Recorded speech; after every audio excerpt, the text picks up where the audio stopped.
Hello, everybody. In this video, I'm breaking down more cards from the Secrets of Strixhaven preview season, especially ones that look really good for pre-releases. Our first card up is Lewin, Exchange Student, and I'll admit, when I read this card the first time, I did a bit of a double take. It's 2 black-green for a 3/4 legendary creature elf druid. Lewin enters prepared. While it's prepared, you may cast a copy of its spell, doing so unprepares it. So that's a new mechanic found in this set. And you can exile a creature card from your graveyard to have Lewin become prepared, and you can activate that only as a sorcery. You can do that however many times you want each turn. Make a prepared cast spell, make a prepared cast spell. And the prepared spell only costs a single mana, black or green hybrid mana. Sorcery, create a 1/1 black and green pest creature token with, whenever this token attacks, you gain 1 life. So that might not seem crazy. You get a 4 mana 3/4, you can get a 1/1 buddy along with him. But the fact that you can turn every single creature card in your graveyard into a 1/1 is just such tremendous value. It's just like you play this on turn 8 or whatever, you've gotten into the mid game and then you just activate it a bunch of times and make 4 1/1s. And that's just really hard to deal with, because if your opponent is trying to pressure you, if they're trying to beat down at all, and you just make 4 1/1s or 3 1/1s or any number of 1/1s, those can help even if the Lewin itself dies. And there's a decent number of ways to just end up in a spot where Lewin just kind of takes over a game. He's also way more splashable than you would think. If you're playing a blue-green deck in Sealed and you want to have a late game card that takes advantage of your graveyard, then you can splash the black for Lewin and then just use a bunch of green mana to cast its sorcery spell. So you go something like, okay, I'm playing a blue-green deck, I get my fixing for black mana, play this card, do the same thing. You just play Lewin and just start making as many 1/1s as you possibly can, and you just get a tremendous amount of value that's really hard to deal with if your opponent doesn't immediately kill Lewin. And even if they have a kill spell, if they're tapped out, you can sometimes play Lewin, make a couple of 1/1s right away, then even if they kill it, you end up in great shape. So Lewin looks really, really strong to me. Definitely a reason to try to play black-green if you see it in a sealed pool, or potentially splashable, as I mentioned. Next up is Primary Research. It's 4 and a white for an enchantment. When this enchantment enters, return target non-land permanent card with mana value 3 or less from your graveyard to the battlefield. At the beginning of your end step, if a card left your graveyard this turn, draw a card. So in Sealed, 2-for-1s get better than they, just because you need to have these value plays, and slow plays get a little bit better because Sealed is a slower format. So you don't get as punished for tapping out on turn 5. And let's just say you're getting back a 3-drop creature. It just says non-land permanent. This doesn't specify non-creature. So you can get back a 3-mana creature, and all of a sudden you play 5 mana, you get a 3-mana creature, you draw a card at the beginning of your end step. And then there are definitely ways in this format to get things to leave your graveyard a significant number of times. So you can keep triggering this over and over and over. There are flashbacks spells, which are cards you can cast from your graveyard. There's a little bit of recursion, Primary Research itself is some recursion, but there are a couple ways to get things back from your graveyard to your hand, for example. But basically, just having a value engine gives you such a huge edge in Sealed. So if you have a card like Primary Research available, and maybe you don't even need to be able to trigger it every turn, but even if you just trigger it 3 or 4 times over the course of the game, or 2 or 3 times even, that can be enough to get you enough value to win a game of Sealed. And in Draft, sometimes these sorts of cards can be a bit slow, where you play this sort of card. Sure, you get some card advantage, but if your opponent's pressuring you, it might not be fast enough. Sure, you can definitely build control decks where you do kind of generate the time to let these cards shine. But in Sealed, these cards are often really, really nice as sort of inevitability engines, where your opponent oftentimes isn't going to have enchantment removal, or they're maybe going to only have a couple pieces of that, and you can just take over a game with Primary Research. Really sweet card for Sealed. Next up is Campus Composer. For 3 and a blue, you get a 3/4 Merfolk Bard with Ward 2. It enters prepared, so it also has the prepared mechanic, and its prepared spell is a sorcery 4 and a blue to create a 3/3 blue and red elemental creature token with flying. So you get a 3/4 with Ward 2, and then the next turn you can get a 3/3 with flying if your opponent doesn't kill it. That's just a lot of power and toughness for one card. Sure, you have to spend mana over the course of 2 turns, but you're not really that far behind on rate on either one of these. 4 mana for a 3/4 with Ward 2 isn't the best, but the fact that you can then play a 5 mana 3/3 flyer, which also isn't the best, doesn't necessarily mean that the card itself is bad just because they're both slightly below rate, because in Sealed, you're not going to be under as much pressure. So just having one card that gets you 2 pretty significant bodies is going to be really nice. The Ward 2 means that it's often going to be hard to kill this because of the 4 toughness plus the Ward 2. Hard to kill this before you can actually play that 5th land and activate the Aqueous Aria part of the card. And there are some cards in this format that let you re-prepare a creature. So this one doesn't let it get prepared again by itself, but there are some cards that let you prepare your cards in additional time, and then you can just get an extra 3/3, which is really, really strong. And so I just think this card is going to really shine kind of in Sealed, where you're not going to be under as much pressure, so you can have the time to make a couple of below rate plays that are getting you a huge amount of stats for your mana investment.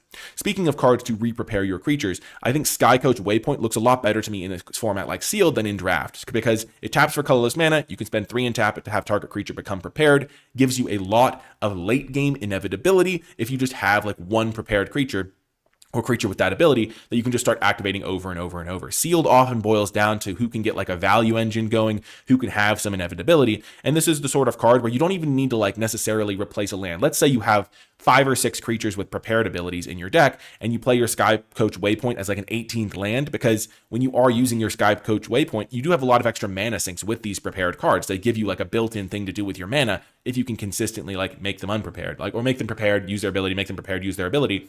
And so a card like Sky Coach Waypoint seems like it has a lot of potential in Sealed if you have some of these powerful prepared cards, which also generally get better in Sealed because you have more time to cast their associated spells, because you're not going to be under quite as much pressure. So Sky Coach Waypoint, definitely a card I'm keeping my eye on for Sealed. It looks like it could really do some work in the right build. Next up is Stress Dream, another really strong 2-for-1 card, 3 blue-red for an instant. Stress Dream deals 5 damage to up to 1 target creature. Look at the top 2 cards of your library, put one of those cards into your hand, and the other on the bottom of your library.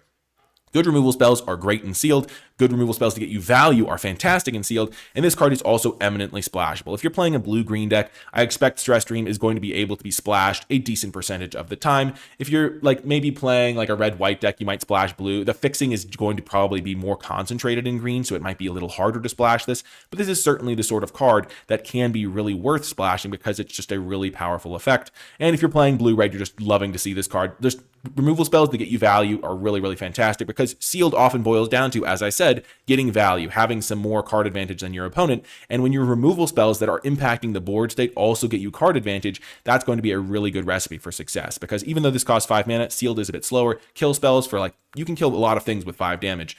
You can then get your kill spell going and some card advantage flowing, and this is just a really nice spell. Also, there is the mechanic Opus in this set that rewards you for playing instants and sorceries that cost 5 mana or more, and Stress Dream costing 5 mana is actually kind of an upside for those sorts of cards. So it can trigger your stuff and also be getting you tons of value while being pretty splashable. Next up is a common, Studious First Year. This is a common that I expect to get much better in Sealed than necessarily in Draft. The creature enters prepared. It's a 1-mana 1/1 bear wizard, and then it has Rampant Growth, 1 and a green. Search your library for a basic land card, put that card onto the battlefield tapped, then shuffle. Having access to mana fixing is really good in Sealed, and you don't necessarily need to prioritize creatures as much like early creatures because the formats tend to be a bit slower.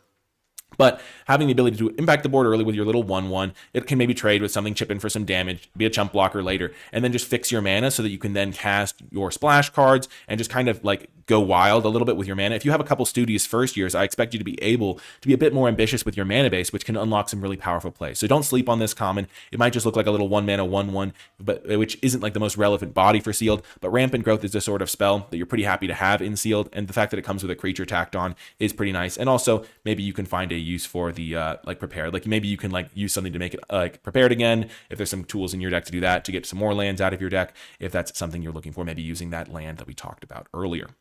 Next up is Seize the Spoils, another card that gets a lot better, I think, in Sealed than in Draft, because Sealed, getting a treasure token is much more valuable. This is 2 and a green for a sorcery. As an additional cost to cast the spell, discard a card, then you can draw 2 cards and create a treasure token. So it's not getting you card advantage because you're discarding a card before drawing the 2, but it gets you like the ability to dig deeper into your deck for the cards that really matter, like your really strong rares, and the fact that you can get a treasure token does help you set up splashes. So if you are playing like a blue-red deck and you have a couple Seize the Spoils and you play those, then the treasure token can kind of count as a source of mana for your splash color, because if you're only splashing like one card and you're maybe trying to splash like a blue-green multicolored card in your blue-red deck, then you have a couple Seize the Spoils that can get you the treasure token you need to hopefully be able to cast those strong, powerful plays that you are trying to splash. So Seize the Spoils, I think, gets a little bit better in Sealed, and definitely a card to keep an eye out for, especially if you don't have the access to potentially green mana fixing. This sort of treasure generation can be a really good thing to look for, not only on Seize the Spoils, but any other cards that make treasures. And then the final card we're looking at is Tam, Observant Sequencer. For 2 blue-green, you get a 4/3 Gorgon Wizard. It has landfall. Whenever a land you control enters, Tam becomes prepared, and then it has Deep Sight. So blue-green, sorcery, you draw a card and gain 1 life. So Sealed is definitely, as we've said many times, we're kind of repeating the things because it's important to know these things about a format. A format about kind of card advantage, inevitability, being able to take over a late game a lot of the time, value with your spells, and Tam Observant Sequencer definitely does that. If you play this on turn 4 and your opponent kills it, you're a little bit unhappy. But in Sealed, you often have the time to kind of set this up so that you can play it on turn 6. You play Tam, You play a land 6 for the turn or whatever, maybe whatever turn you're going to be able to play your 6 land drop. You play Tam, you play your land 6, immediately get Deep Sight, then you can immediately cast the Deep Sight's ability to draw a card and gain 1 life. So then even if they have killed the Tam on the next turn, you've still gotten at least 1 card out of it. That's going to be a very common play pattern with a card like Tam that's going to help you get a lot more success playing it. Sure, sometimes you're going to run it out on turn 4 and your opponent's not going to kill it and you can just proceed to run away with the game, but you really want to play Tam at a point in the game where you're going to be casting Deep Sight as soon as you have the ability to every single time. And if you play Tam on turn 4, you might just want to play a 5-drop on turn 5.